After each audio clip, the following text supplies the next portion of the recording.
और ठाकुर से दूर होते होते चला जाएगा। इसीलिए अपना शक्ति मायेरा एक संसार किन्तु मायेर उपरे डिपेंड है।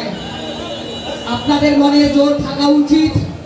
সস্তায়নি পারে না, উন্নতিতে চলে না সংসার, সব মিথ্যা। সংসারে যত যাই কিছু করে পরে চির হয়ে যাবে। তার যদি সবল পরিপূর্ণ করেন তাকে, তাহলে সবকিছু পাবেন। ওই দিনে হতে গেলে ঠাকুর ওই দিনে হতে আমার সাদাবাদা আদি করো।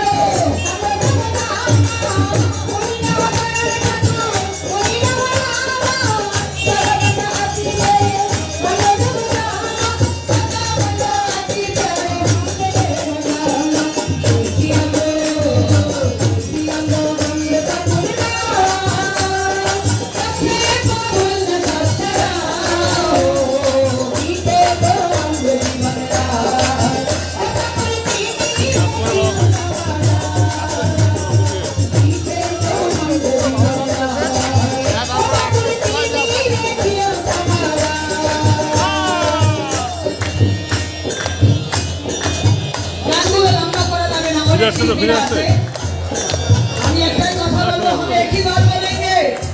विभिन्न जगह से आए हैं मायरा दादारा, धर्म सीधा गुरु धन है, दीन दुनिया अच्छा नहीं है, अपने बचना सबको बचाना है। तो ठाकुर को अगर